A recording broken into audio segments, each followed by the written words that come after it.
Greetings and welcome back to this official broadcasting of the AU Commission Third Men's Conference on Positive Masculinity, hosted here in South Africa. This morning, we are officially beginning the conference, and with us, we are joined by the Minister in the Presidency for Women, Youth and Persons with Disabilities, Dr. Dlamini-Zuma. Good morning, Ma, and welcome. We appreciate you making the time on such an important and busy day for you. Good morning, and thanks for having me here.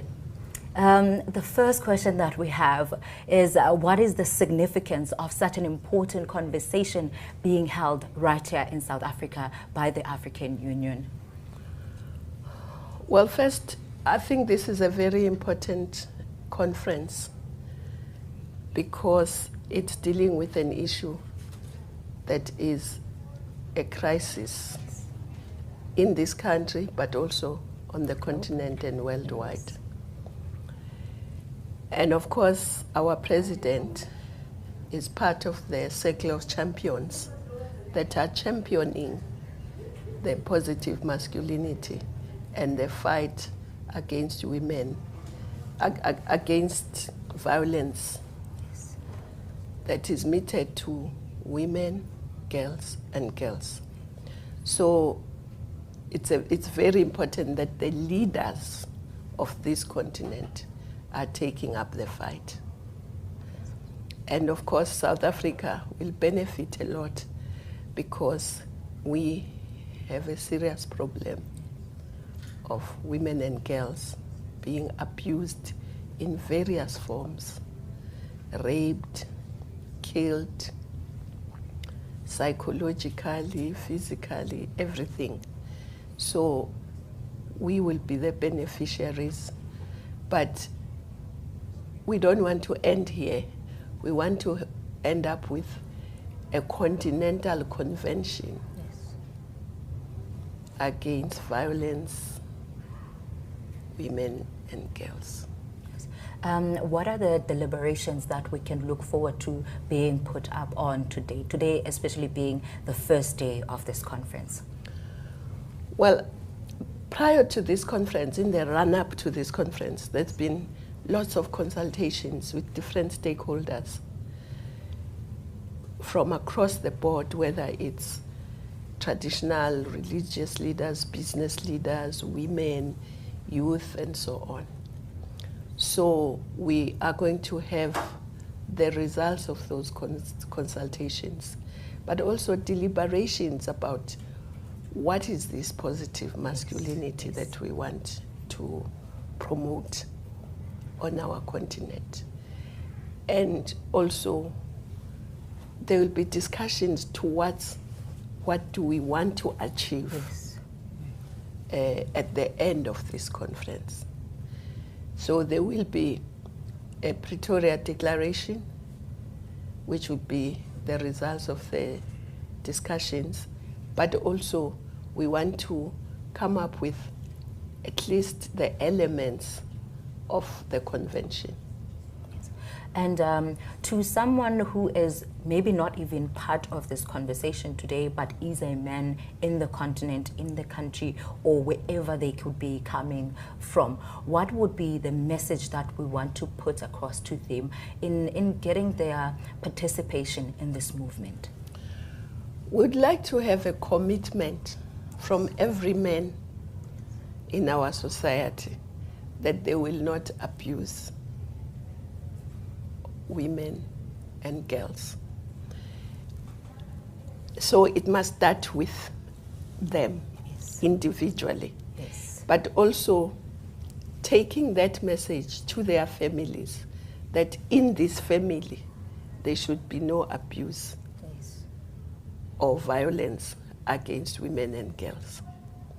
Then from there, taking it to their communities.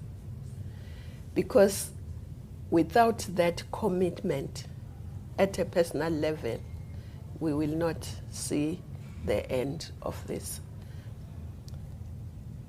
Also, those men who do not abuse women and girls must be vocal. We want their voices amplified to say this is wrong. Because if they don't, those who abuse think that everyone is abusing. They are fine, yes. Yes. So everyone who don't abuse and who don't believe in abuse must speak out.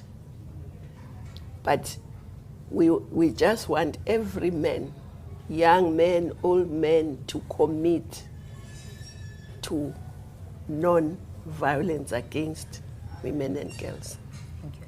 And lastly, Doc, what would be your word around collaboration? Because we are talking about a men's conference, but we see powerful women like you who have grown over the years in intelligence and being trusted by our communities working together. You didn't step aside and say this is an issue concerning men, therefore we're going to step aside, but you are heavily involved in collaboration.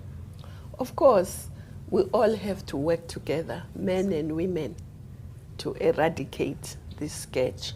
Yes. But it's not just about men and women, but it's about all stakeholders as well.